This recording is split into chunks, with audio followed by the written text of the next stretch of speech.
yamado dun sa moment na yan. Pero bago natin puntahan ang ating mga hero drafting dito sa larong ito ay mapa muna ang ating titignan.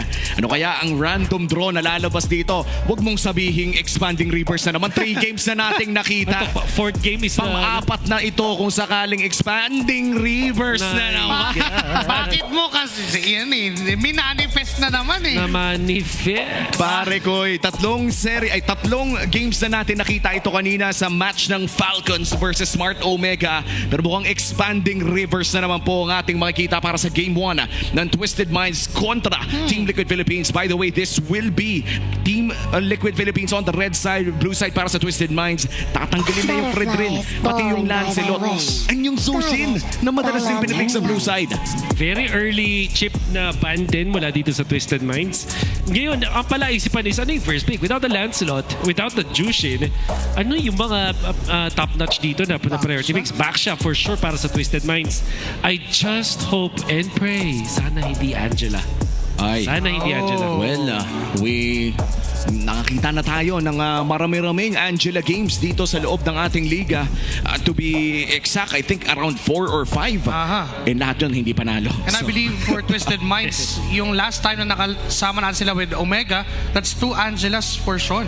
Yes, at hindi talaga Wala gumana. talaga, oo. No, parang hindi naman natin sinasabi na hindi gagana ever. Pero ang sinasabi natin ay para bang hindi pa ata nahahanap yung tamang timpla. Yep. So for Twisted Minds, how do you start the brew? Ano ang foundation ng draft na ito? Tingin ko back siya para sa Twisted Minds sa flex pick. Pero alam naman natin that MP the King likes to play that. And for sure, handa dito ang TLPH kasi what they're gonna do is to pick up naman yung Granger to go with the Yi and Shin. Oh. Pero Early Arlot kaya. Arlot din available, so Arlot plus ano, no? Arlot Granger. Oo. Or maybe Or even Arlot Kimi. the Harith is open to take. Isa sa mga paboritong gamitin ni Oheb kung sakaling kukunin nila ito. Pero again, medyo matagal-tagal na natin hindi nakikita ang early Harith pickup. I think the last time na nakita natin ito ay early week 5 ba? Granger kasi, expanding rivers kasi, so it will benefit the Granger. At the same time, gusto ng TLPH gamitin yung Granger versus the Backsha. Isa sa mga ano nila yun, mga sagot nila. At Twisted Minds, if you take away din yung Granger na yun mula doon kay Nosha, mas alam naman natin, ito yung tumalo, di ba? Sa Twisted Minds maraming beses before. Sanjo. Haya Farsa. But they go for a very early Hayabusa and Farsa. Wait lang, iniisip ko kasi sinusubukan kong halungkatin ang baul. Parang ngayon ko na lang ulit talaga nakita na first pick Hayabusa tas Farsa yung kasabay. Entire S16. Parang ganun na nga eh. Ang daling ilapo-lapo pa naman to para sa Twisted Minds. Matatip talaga silang kunin ang lapo sa paikuan ng Kimi. I guess kaya sila kumuha ng isang Hayabusa kasi nakaba naman yung Kalea. Tapos back siya yung choice dito for Twisted Minds. Without the Fred rin din na binan mismo ng Twisted Minds. Walang actual na hard lockdown dito sa hero to. This is good. At least bibigyan nila ng komportabling hero dito si Sean. Ang isa sa mga naging kritisismo sa mga Angela games na nakita natin mula sa Twisted Minds ay para bang hindi talaga sanay ang Twisted Minds gumamit ng ganitong klaseng komposisyon. Kumbaga no hard carry kay Sean. Ibig sabihin ay mahihirapan ang Twisted Minds. And here comes the Arlot locked in for the Apex Predator. Locked in na para kay Stanford. Baka magpansin ng lapo. The only one bound by Obvious, these isa pa. chains. Saka siguro yung pagkaka-pick up ng early Hayabusa removes the possibility of the flex for the Backsha. Baka kasi mag-joy pa yung Twisted bigla. Suffering. Good pa lang the Granger, by the way, mula dito sa Twisted Minds. Joy, baka sobrang labo na kasi puro magic na dito yung Twisted Minds. At ang kailangan din nila ngayon is yung frontline. Ngayon na wala na yung pinili nila Gatot Katcha, hindi na potential na mag-grack pa itong Twisted Minds.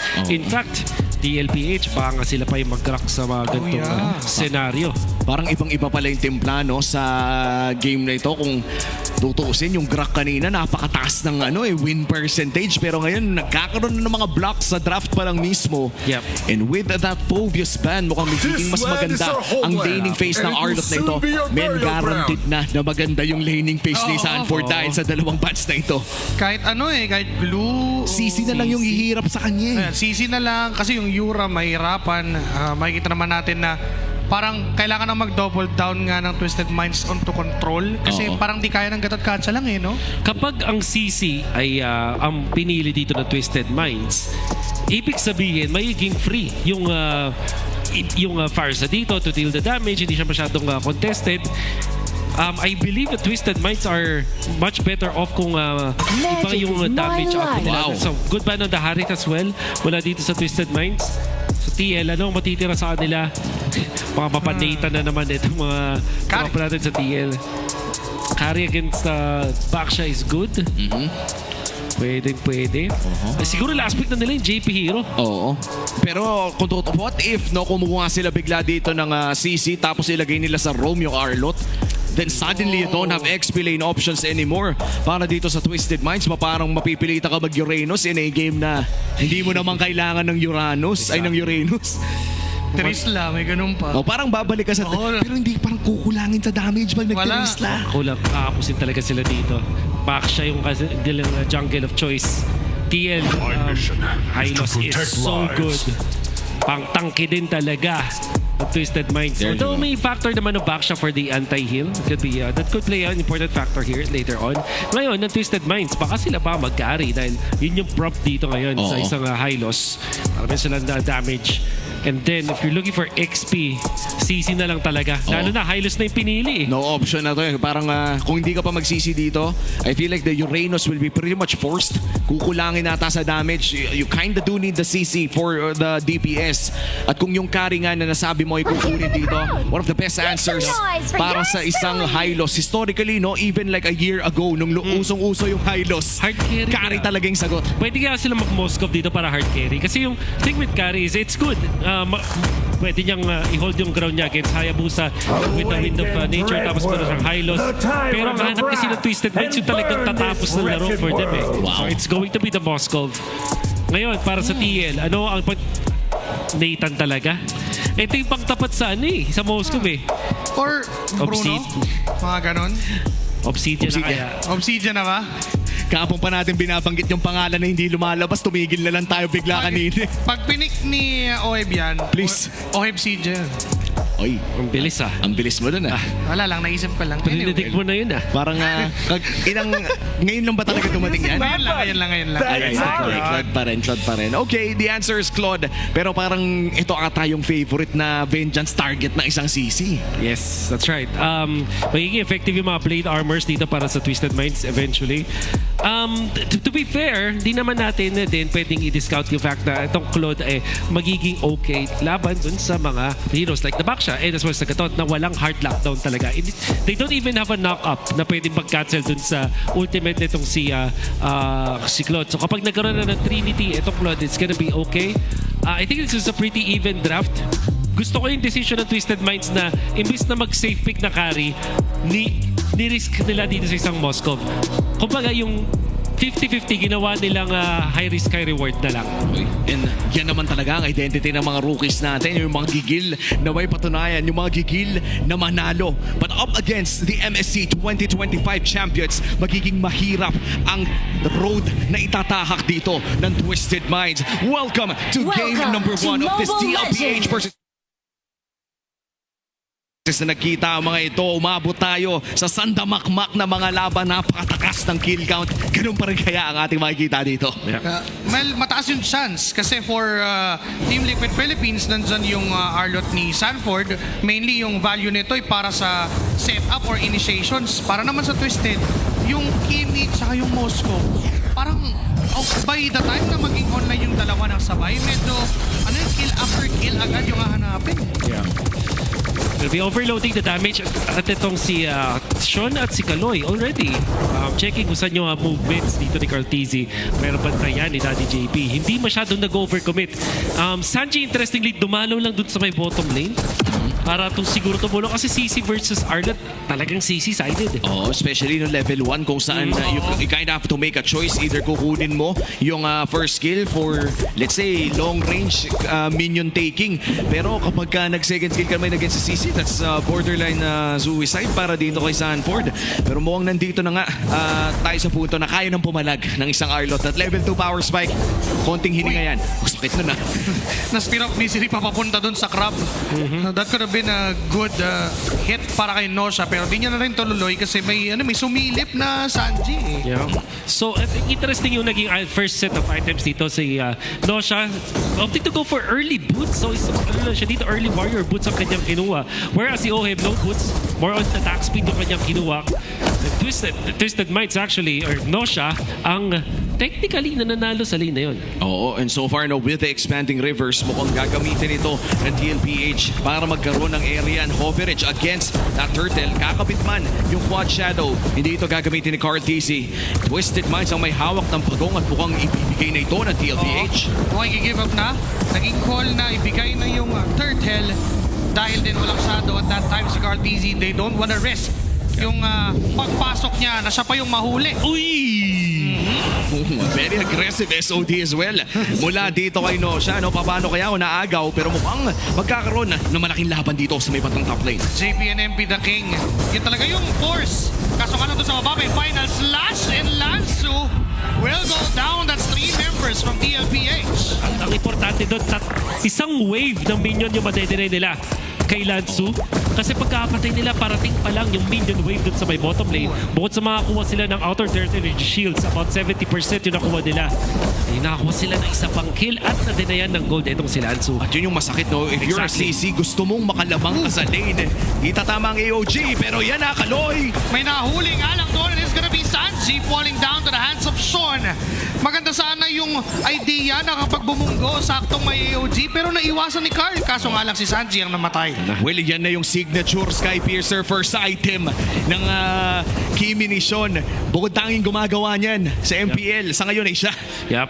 Anyway, parang tiwala talaga sa kanyang sarili at sa kanyang tropa. At kanina ko pa binabatihan itong pathing, jungle pathing coming out from MP the King. After yung makakuha ng isang turtle, iniwan niya itong kanyang orange buff. Pero ang kanyang ginawa is to invade. Kumuha siya ng isang clamor dun sa may top lane, kumuha ng Rock Ursa, and some of the other jungle invasion, yung mga mini invasion lang na ginagawa dito ni MP the King. Ang naging resulta is pantay sila ng gold, pero lamang ng level itong si MP the King. So bakit nakapantay ng gold? In fact, nakakakuha ng konting lamang dito si Karltzy. That's because of the assist na nakuha sa bottom lane. Pati na yung outer turret energy shields. Now MP the King goes in. Si JP ang binunggo. Magpapakita lang sa jungle camp ni Karltzy. But nandiyan si Sanford doing some vengeances pero hindi nila itutuloy yung engagement. Sa turtle na lang sila magagawa ng aksyon. Both junglers have the retribution. Magandang pwesto dito ng Kanoy. Pero mukhang naghahanap si Sanford ng potential flicker play. 10 segundo pa before that flicker. Pero hero muna ko! Lagot si Daddy JP. Mawawala na ng bigla. Ngayon yung pag-contest ng Team Liquid ay hindi na yata susubukan. Pero Karltzy goes in. Hugisado kaya sa kanya pa. Nakunta yung turtle. Ngayon tatakbo papalayo pero humahabol at Twisted. Nandun nga lang yung crucial stun mula kay Sanford at kay Sanji buhay. Ang ibang members ng TLPA. I wish we could see that again. Hindi ko na malayan. Parang ninja talaga si Ninja Karltzy. Paano niya naagaw yun, pare? Gumamit siya ng kanyang ultimate at habang malapit si MP the King, hindi naka-retry si MP. Ganda sana ng taunt na yun. JP nga lang Revitalize. tamang pagkotong. Revitalize ay ginamit. Sinasalo lahat ng damage. Nahihirapan ang Twisted Minds na palambutin ang tigbalang ni Daddy JP. Pero kahit nakakuha ng pagong at DLPH, lamang pa rin ng 700 gold and Twisted Minds. Still not a big gold lead. Pero in terms of the early game advantage, Wolf, ano ba yung win condition dito ng Twisted Minds? Actually, kailangan nila mag-equalize. As long as si Lansu ay hindi ganun kalaki pagka-down. Ginamit na yung Glorious Pathway at feathered airstrike. Uy! Pati Ugi siya, no kill! Ay!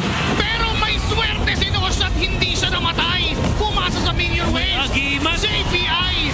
Namatay na rin doon sa torrent. Uy, Wala pa yung aray AOG. ko! May taunt pang kasunod. MP the King will get the kill.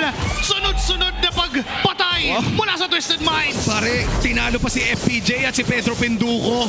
Isang Ugi Shadow kill na lang siya pero dumating yung mga minions and look at this. Lansu against Sanford dodging the final slash. Dahil dyan mukhang Twisted Minds lumobo ang kanilang kalamangan. 1.5k gold lead. Parang medyo reset talaga after ng ganung pangyayari if you're TL. First off, Nosha is so locked in na iwasan niya yung initiation na mula sa TLPH and then the counterplay coming out from Twisted Minds. So counteracted to si Karltzy. Karltzy, high IQ yung ginawa niya doon ha. Gumamit siya ng ultimate papunta sa creeps. Akala niya din matatake para makonect the dots para eventually maabot niya doon si Nosha. Wala kasi siyang shadow, quad shadow. Fortunately, may agimat itong si Nosha at hindi tinamaan nun. And then, that ultimate mula kay Kaloy nasa dulong-dulo ng AOG para tumama kay Karl. And the damage was there. But, still, Sean Sakimi, so far, perfecto na Grabe. naman ang laro. Naka-blood wings na rin siya. Ngayon, for that added sustainability, Turtle ay sinasayaw ng dalawang teams. Karltzy ang humawak. MP the King ay gumulong. Kaso Sanford ay pinigilan si Kaloy. OG kasabay ng curtain call. Ngayon si Oheb ang tutumba. Kapalit ng wala for Twisted. JP ang isinunod. 2 for none. May Turtle pa. Nakukunin ng Twisted. At sila ang makakalabaw. But Karltzy sumasadawin. Babalik. The GOAT will get the objective. Pare, that is one of the most picture-perfect Grabe. turtle steals. Back-to-back turtle steals, pare. Pero lamang pa rin ang Twisted Minds. At mukhang huhuliin si Lanzo dito, but the sustain is just too big. Yung resilience mula kay Karltzy, yung pagiging locked in din niya. Knowing na nag-retribution din si MP the King no moment na yon. It was on cooldown para kay MP. Pero lumaban pa rin siya with that ultimate. Pero yung gatot CC combo, ang sakit pa rin talaga. Sige lang. Aray ko. Flicker. Nasa Oy! flicker. No way. Mystery.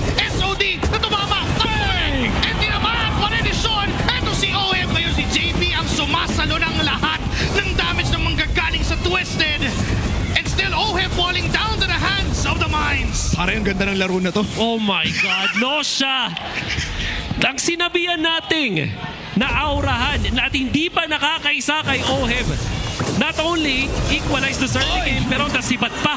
Merong pang final slash na gagamitin kay Lanzu. Vengeance is on. Hinahabol pa rin ni Sanford and ni Kaloy. Tutumba sa kamay ni Sanford and now, matagal pa naman yung next lord. Matagal pa yung objective. So maaari pang bumalik at mabubuhay pa si Lanzu. Well, this is the calm before the storm. Makikita din natin sa ating Infinix handcam gamit ang kanyang Hayabusa, the GOAT, Karltzy, using the GT30 Pro. Kitang-kita naman na sobrang smooth ng galawan niya dito. Na-steal niya yung Lord na yon, pare, at ramdam mo ang kanyang lakas sa paggamit ng Hayabusa na ito. Men, ibang klase yung mga nangyari kanina at ibang klase din yung mga nakikita nating play so far. Again, gusto ko lang ulit sabihin, ang ganda ng game na to. Game 1 pa lang, pare. This is what we are waiting for. Yung Twisted Minds na sumasabay dito sa TLPH.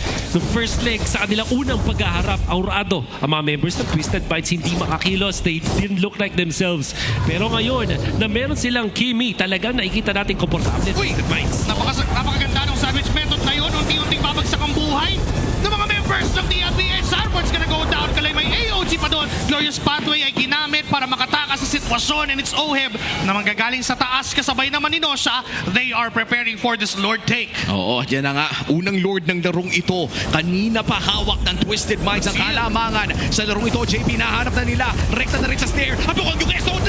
Tumama pa yun na manggagaling kay Nosha. Pero di naman na-utilize all to get JP on the process, removing the contest from Team Liquid at libreng objective, libreng Lord for Twisted Minds. Look at this, Twisted Minds going on from a spectacular early game. Nirekta na nila. Nanakaw man yung back-to-back na turtle na yun. Ay sila pa rin ang nakakalamang with this Lord take. Oh, wow!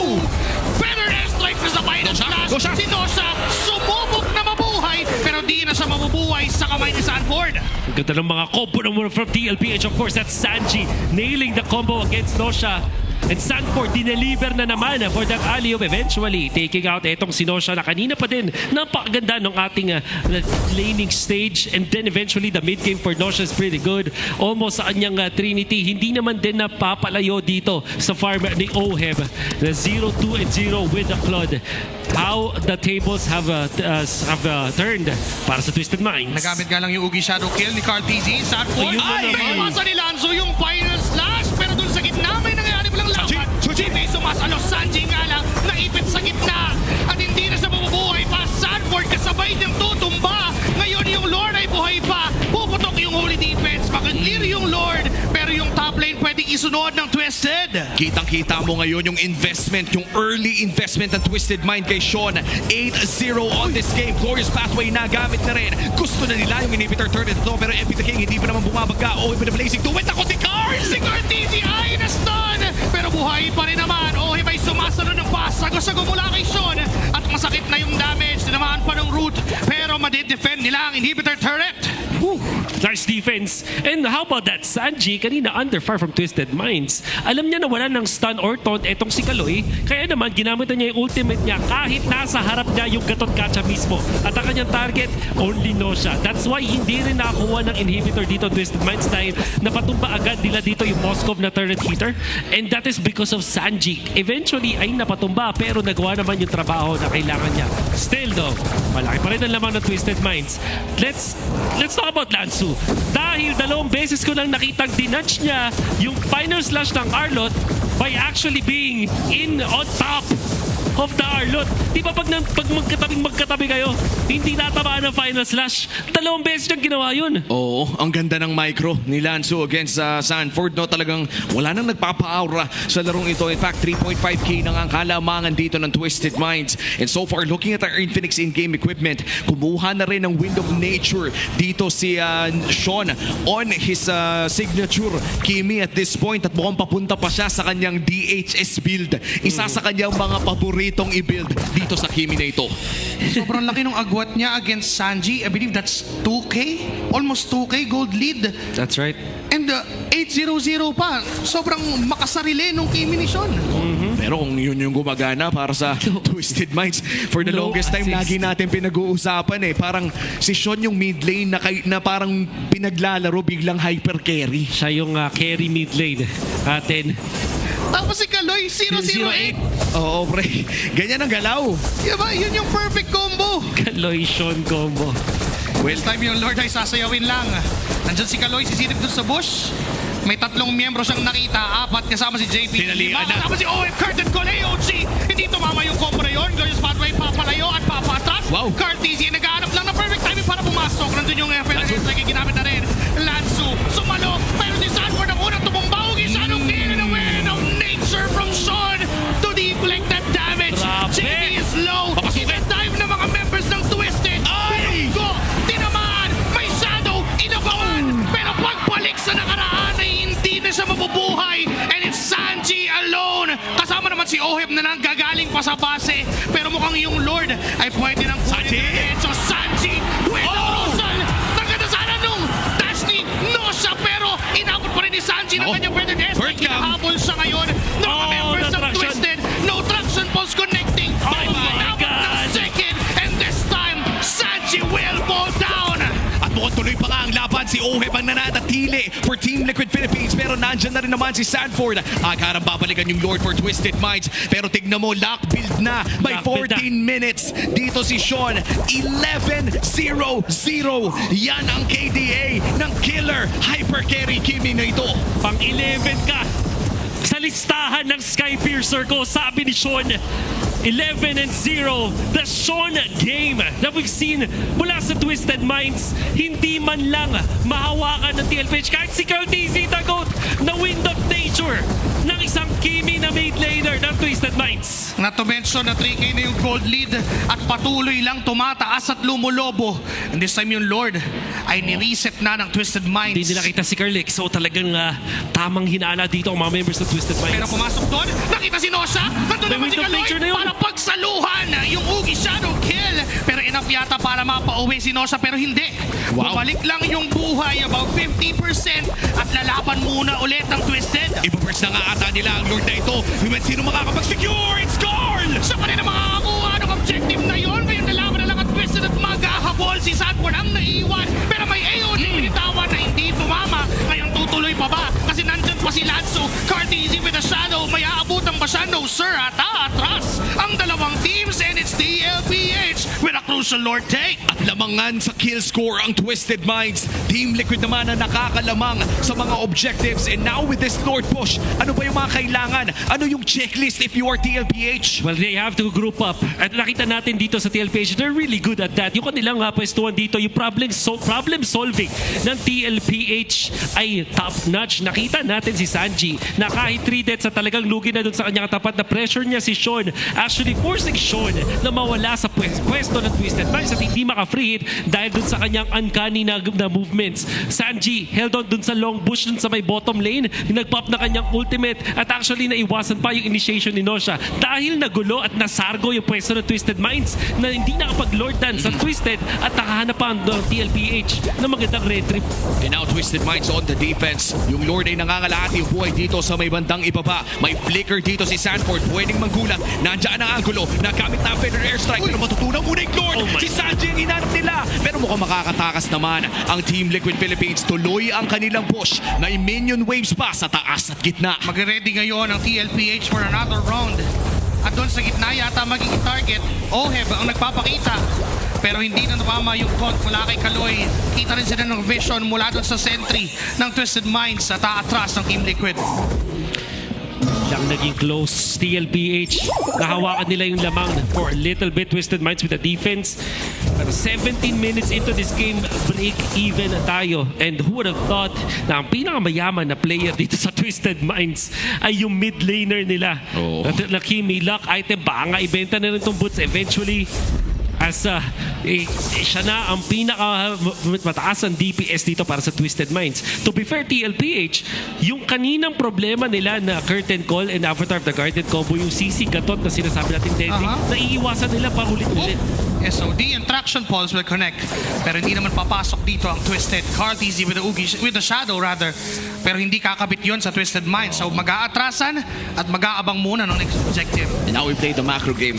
Lalabas na ang Evolved Lord in 30 seconds. And dito na natin makikita ang diferensya ng experience para sa dalawang teams na ito. Kahit gaano kaganda ang early game, pumapasok pa rin sa late game shot calling. Ang larong ito, the moment that the Evolved Lord spawns, and for TLPH and Twisted Minds, ito na siguro yung magiging test sa ating mga super rookies kung gaano sila magiging kalmado sa pressure na binibigay ng napakalaking objective na to. And let me just lay down one of the few things here. For Sean, napakalaking bagay na hindi siya mapitas. Seal play. Susubok ba ang Twisted Minds? Dahil sa pwesto, kaso doon may nangyaring bigla na lang setup. Lanzo's gonna go down. May SOD ba tumama pa pa? Win of Nature ay nandiyan pa na kay Nosha. Pero si Sean ay naipit. Nagamit na rin yung Win of Nature niya. Pero hinahabol pa rin siya ni JP. Sinozone out lang sila. Then si Karltzy, si Amy Shadow pang pwedeng balikan. At si Kaloy ang tutumba. Si MP the King is low. Nabunggo pa siya ng vengeance mula kay Sanford. Finals that's connecting to Sean. May immortality pa. Wala yung jungler ngayon ang Twisted. And the Lord is on to the hands of the LP. And Nosha. Nosha ng play. Pumasok ulit. Nandiyan yung mga sipat. Toto pa si JP. Toto pa si Oheb. Immortality pop. Ngayon tuloy pa rin. And double kill for Nosha. Nandiyan pa si Karltzy. Subukang kuhain yung Lord. Hindi ko connect na yung mga shadow. Nabalikan niya si Nosha. Medyo masakit yung damage. At tinatamaan lang si Karl. May ugi shadow kill na nga na pinitawan. Dalawang marksman yung palaban. Daisy pa rin. Kanya pa rin yung Lord. Pero wipeout ito for the side of Twisted Minds. Na 10 segundo para dito kay Sanford. May waves dito sa may bandang gitna. 15 seconds para kay JP and Sanji. It's the Apex Predator kontra sa 5 ng Twisted Minds. Dalawang marksman to. Kakayanin ba niyang tumipensa dahil tatlo yung kalaban niya. May final source na ginamit. Traction pulse pa. Low na Sanji nangyari. buhay. At babagsak na ngayon. Buhay na si Sanji. Buhay na si JP. Buhay pa rin ang Cavalry. The final slash to save it for TLPH. At ngayon magagamit pa nila ang kanilang Evolved Lord. Now Twisted Minds on the defense. Ano ang kailangan nilang gawin? What a game! Ang kailangan gawin dito ng Twisted Minds ay clear yung Lord sa may top lane. I-make sure nila dito na protektado si Sean kasi alam ng TLPH wala ng immortality na available for Sean for a few more minutes. That's why they're making the play to stop! Nandiyan si JP. Lord Palway nagamit. Better na sa akin ng jump. Pero may reload sa likod para bigyan. Si Sanji ngayon si JP ay nakinipip na rin. Pero Oheb with a winter ground blazing to it. Pero walang damage. It is a double kill for Sean. Making it 3 dahil tutumba pa isa-isa ngayon ubos ang team 2. Pero ang Apex Predator ay kailangan ulitin yung play na iyon. It's the Apex Predator kontra sa 5 ng Twiss. Kanina 3 lang yung kalaban niya ngayon. 5. Kakayanin bang dumipensa? Pumasok na may final slash pa pero di na siya. Iindahin pa. Twisted Minds ang makakakuha ng unang laban. And what a start for the Super Rookies of Season 16. Game 1 ay mapupunta sa kamay ng Twisted Minds. Put respect on his name. Sean, 18-0-3. Laban sa champions ng MSC. What a game. Grabe. Insane, man. Game 1. This is game 1 of this best of 3 series, and look at the super fan reaction cam. The Twisted Minds community, ang minds na nanonood ngayon dito sa MPL Arena ay napakasaya nila matapos ang pagkapanalo ng kanilang kupunan. And who wouldn't be so happy about My that? God. MSC 2025 champions, nakipag-microhan kayo, pare. Men, first turtle pa lang microhan na yung laban sa mga steals ni Karltzy after the very last moment na kung saan yung mga decisions ng dalawang teams almost perfect for them pero nangibabaw pa rin yung kayang mag-execute ng mas maganda. And here's our Game 1 MVP, Sean, on his signature Kimi pickup. Game 1, pinakita niya agad ang isa sa mga masasabi nating most successful na heroes niya with the Skypiercer pickup level. Ito yung pinagmamalaki pa niya sa live stream niya, pre. Oo. Binibenta niya yung sarili niyang strat, pre. Tinano sinabi niya, pre, magkikimi ako. Magsa-Skypiercer ako, first item. On a random Tuesday, pare, kinikwento niya sa live yun. This will be remembered as the Sean game. 18-0-3. Binenta yung kanyang immortality tapos nag-shuffle yung kanyang mga items.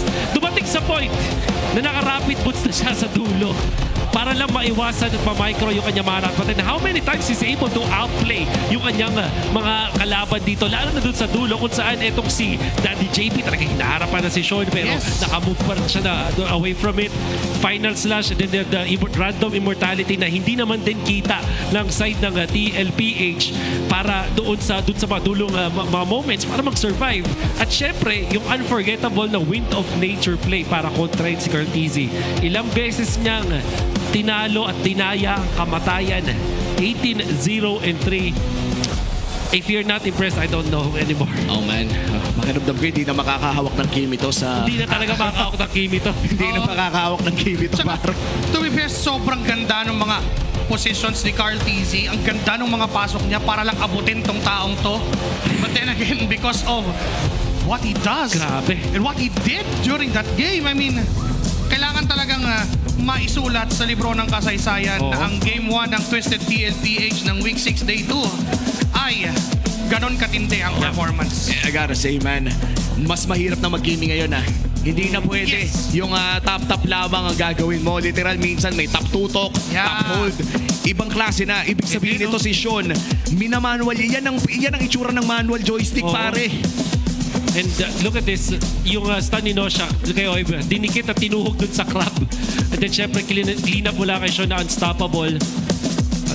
To be fair, Sanford played so well in the latter portions of the game. Ang dami niya maganda mga initiations. But it's just Twisted Minds. Twisting the narrative. Sanji, tignan mo, under duress. Nag-focus siya sa goal niya para lang patayin yung ating Moscow, and then he was able to do it. One of the most important clash, Karltzy going for shot, pero wind of nature denying the GOAT. Imagine yung the GOAT yung ina-outplay dito ni Sean. Tinanong kung kakayanin ba yung TLPH. Sabi niya, yes, tatagos ako dito. Di lang tatagos, pare, mamarka pa. Actually, Mamarka. pagkatapos nito, may kasama pang peklat, pare. And Ito, look at Sean, wind of nature. Sabay flicker. Harapin ni JP, out siya doon. Still dealing the damage. Tapos meron siyang immortality dito after that rose gold meteor pop. Diba? Nagkaroon siya ng extra shields. Tapos i-golden siya dito ni Sanford. Quickly buy yung immortality. Ganon kabilis. habang nagda-dash, pare. Habang nagda-dash. Habang tumututok. Habang ng, tumututok, basic habang attack. bumabaril. Oo. Yun ang dami ng ginawa niya. Namatay siya at this point. Pero ito na yung 2v1 moment with 2v1. Karltzy. Although, That's right. well, syempre, Karltzy with the retry, siya pa rin makakakuha niyan. But after that, Pinlano din ni Nosha gumamit ng kanyang SOD. That's ginamit ulit yung wall. To be fair, Karltzy played this at calculated this so much. Yung balik ng buhay niya dito, sobrang bilis. At syempre, may entry siya. So yun talaga advantage siya. How about that Sanford? Wow. Focusing on minions muna for the defense. Just enough time even. Lumabas yung mga minions pagkatapos yung gawin yun. Ayun na Pero ito naman. na yun para ka na deja vu, no? Grabe. Kakabuhay pa lang ng mga tropa mo, biglang magkaka-team fight. If you are Sanford in this fight, magugulat ka na lang, kailangan mo ulit tumipensa, kailangan mo ulit ulitin yung ginawa mo kanina. Pero this time around, iba na ang naratibo. Parang next level, no? Mas harder. Kanina 3, ngayon 5. Diba? Tapos hindi mo na talaga binigyan ka na ng tinanggalan ka na ng chance ng Twisted Minds na gawin ulit yung ginawa mo kanina. And what a game. What a Really game. a game. 20 minutes and 49 seconds. It felt like it was 40 to wow. 45 men. Pre, hindi na. Alam mo, simula pa lang ng laro na to, 5 to 8 minutes, ulit na natin sinasabi, ang ganda ng game na to. Ang dami nangyayari. Nagkakapalitan sila, nagmamakruhan sila habang nagmamakruhan. Twisted Minds, TLP, kung hindi ka pa nag-enjoy dito, if hindi mo na-enjoy itong Sunday night MLBB na to, There's something wrong. may mali pare. This is one of the best games na napanood natin ngayon for this weekend. Yeah. Gonna go down the history. Tingin ko. Sa mga most memorable to kasi ngayon lang tayo nakita ng isang 18-0 na game mula sa mid laner na naging winning play tapos close fight. Usually mga ganun, parang yung mga zero deaths game parang medyo one-sided, di ba? Parang you would think na it was really just dominance mula dun sa player na merong 18-0 na stat line. Oo. Tsaka ibang kasi yung objective taking ni Carl eh. Not to Yun pa. mention na season ay nanggaling pa sa isang unfortunate event lately. Tapos ganito siya Oo kagigil nga. ngayon. Nag-Angela pa yan no isang araw pare. Oo. Yeah, ito yung 18-0 na Kimi yung pinag-Angela nyo pare. Yan. Yeah. Bawiin ko na lang yung dami ng deaths ko doon nung time na yun. Yung hindi ko pa feeling yung di ako nakatulong o ito 18-0. Wow. Bawing-bawi talaga pero best of 3 pa rin to. If there's one thing that champions are made to do, it's to Of course. learn from it. Pero i-celebrate pa rin naman natin no, yung napakagandang game 1 na ito. We talked about kill count mga pare ko eh. It's a 21-minute game with 36 kills. Oh my. So kung i-compute natin yon, quick maths lang pare, per 1.5. minute, 1.5 pre. Parang uminom ng soft drinks. Ganon kadami yung kill natin per minute. Parang uminom. Tapos yung 36 total na kill score, 18 of that ay nasa kamay ng BPI rich guy. Of course. Kanino pa ba mapupunta, di ba? Ano pa ba? Pag may ibang mukhang lumabas dyan, Hindi ko na rin alam pag kung sakali. Napakarami niyang nabenta sa game na to. Oo. magtatampo ako sa bigas kung iba yan. And si Kaloy, meron point na yung number of kills ni Sean ay number of assists Yun. ni Kaloy. Yung 800 sa 008. Oo. Ibig sabihin lang, yung 8 assists na yon ay Sean lahat na punta. Eh, Sean lahat napunta. Naging stock ng Skypiercer lahat. Men, parang Aray ko. nakadesenyo kasi yung ganitong klaseng composition para kay Sean talaga. Oo. Imagine mo, men, first item, Skypiercer. Siya lang gumagawa niyan dito, no? By the way, our BPI rich guy si Sean.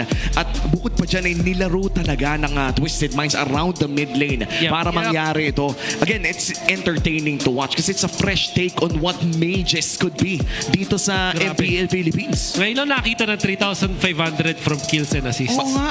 Usually nasa 1K. Oo. Mataas na yung 2K eh. Tapos yung sa